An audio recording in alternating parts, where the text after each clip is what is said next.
Hola, hoy nos metemos de lleno en un tema clave, el título séptimo de la Constitución española. Economía y Hacienda. Vamos a desgranar los artículos más importantes, ¿vale? Hola. Sí, es un título fundamental, la verdad. La idea es entender cómo la Constitución dibuja, digamos, el marco económico y financiero de España. Veremos principios que van desde cómo se entiende la riqueza hasta cómo se gestiona el dinero público. Es la base de muchísimas leyes económicas. Efectivamente. Y fíjate que el propio título ya distingue economía como la gestión de recursos en general y Hacienda, más centrada en las finanzas del gobierno, del sector público. Claro. Pero este título séptimo, bueno, pues mezcla y conecta las dos cosas constantemente. Son como dos caras de la misma moneda constitucional. Entendido. Pues venga, vamos al lío con el artículo 128. Empieza fuerte, ¿eh? Dice, toda la riqueza del país está subordinada al interés general. Esto suena muy potente. ¿Qué quiere decir en la práctica? ¿Choca con la propiedad privada? Es que es una declaración de principios total. Significa que sí, se reconoce en la propiedad privada, pero ojo, no es un derecho absoluto. Ajá. Cede si el bien común lo requiere. Es la parte social del Estado que define el artículo 1.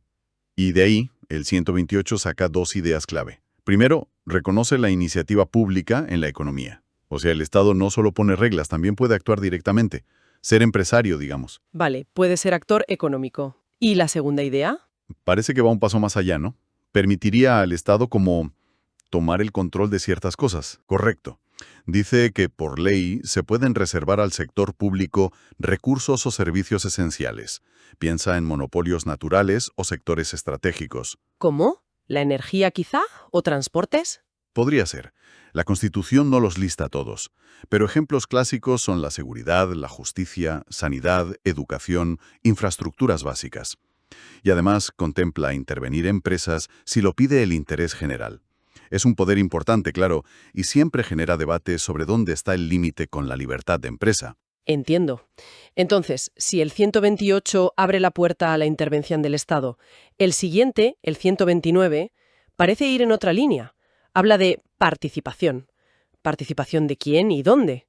Pues sí, el 129 pide que la ley busque maneras para que los interesados participen. ¿Dónde? Principalmente en dos sitios. En la seguridad social, que es un pilar del bienestar, Claro. y en la actividad de los organismos públicos que afecten a la calidad de vida o al bienestar. La idea es que la gente afectada tenga voz en esas decisiones importantes. Y menciona también la participación dentro de las propias empresas, ¿verdad? Y el fomento de cooperativas. Sí, sí. Y esa parte es muy interesante. A veces pasa desapercibida. Obliga a los poderes públicos a promover eficazmente formas de participación en la empresa. Eficazmente. Sí, subraya que no sea solo testimonial, fomentar cooperativas, por ejemplo. Y aquí viene lo más llamativo. Dice que establecerán los medios que faciliten el acceso de los trabajadores a la propiedad de los medios de producción. Ostras, eso suena... Bastante avanzado, ¿no? Es una declaración potente, sí. Apunta a un modelo de empresa más participativo. Luego, bueno, su desarrollo práctico a lo largo de los años ha tenido sus más y sus menos, claro. Ya me imagino. Siguiendo con esta idea de intervención pública para el desarrollo, el artículo 130 habla de modernizar la economía. ¿Se fija en algo en concreto?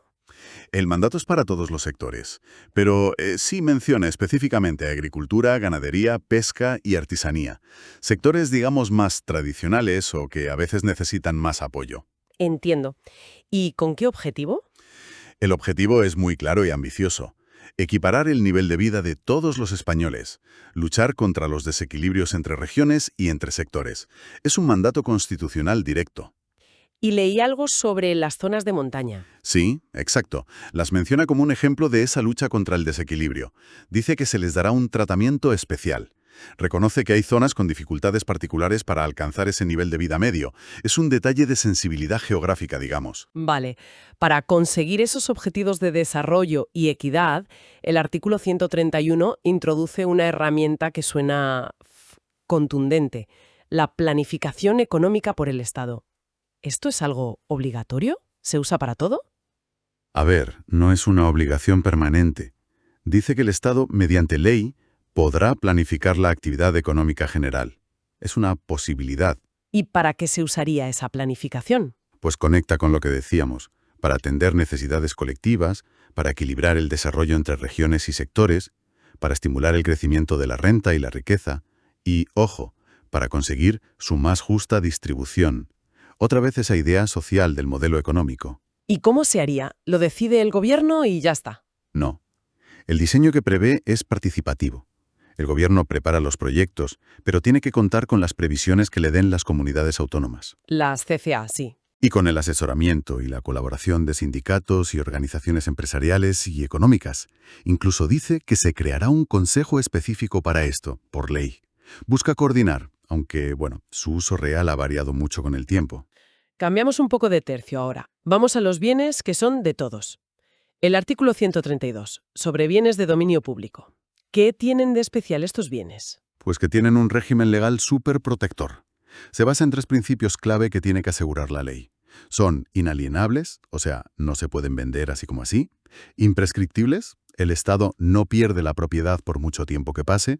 E inembargables, no se pueden embargar por deudas. ¿Por qué tanta protección? Pues para protegerlos por su importancia o su naturaleza especial.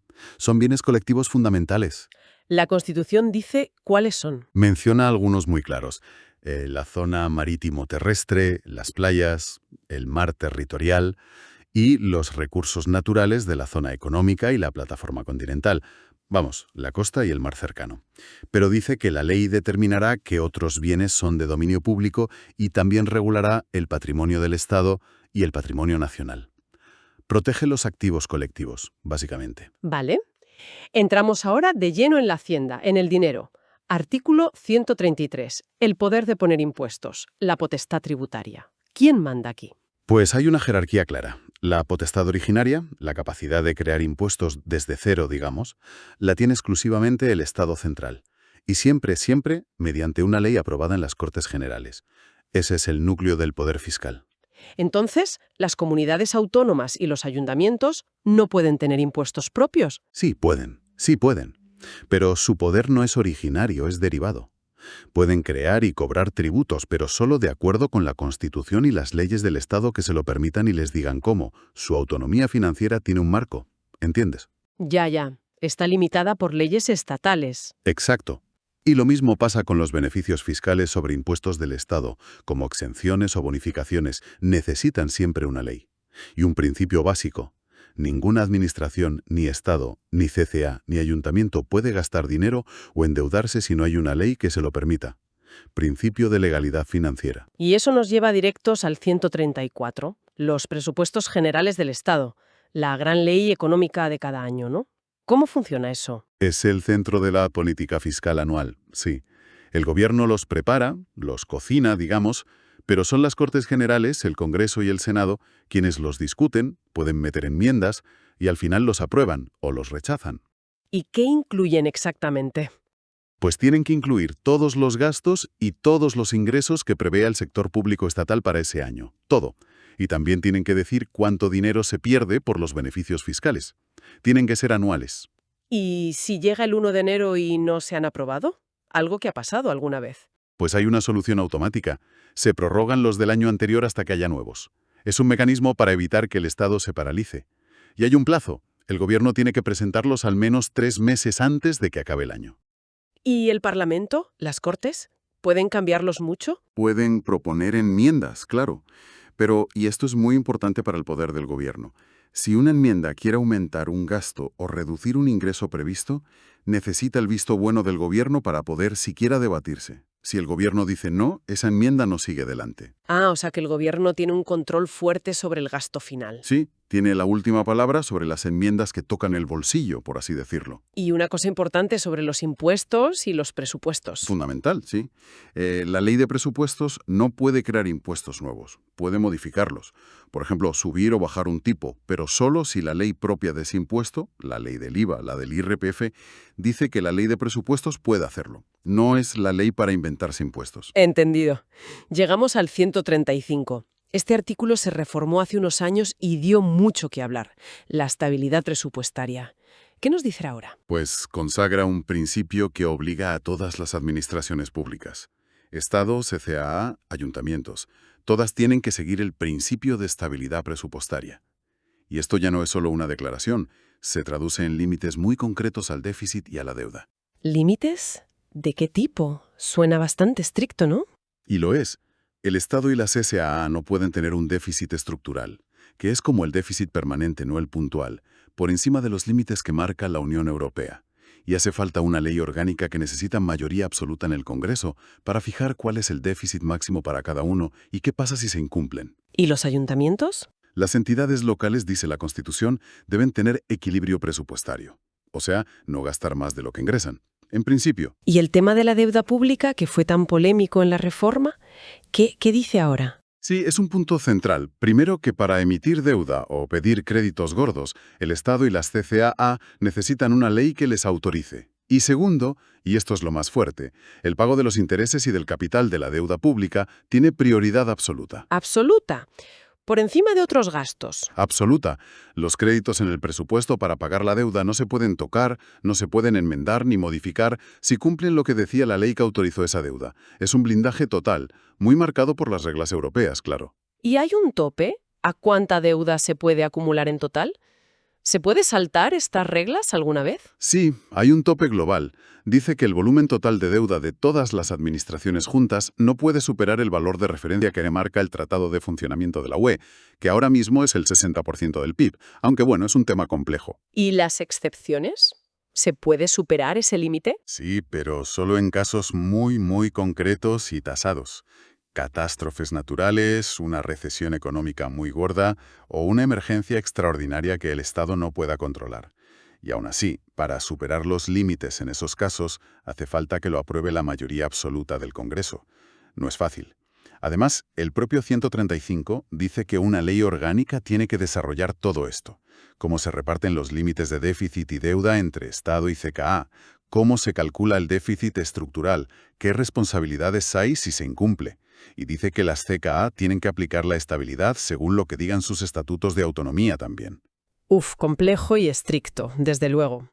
Y ya para terminar este viaje por el título octavo, nos queda el artículo 136, el Tribunal de Cuentas. ¿Qué hace este tribunal? Pues la Constitución lo define como el supremo órgano fiscalizador. Su trabajo es controlar las cuentas y la gestión económica del Estado y de todo el sector público.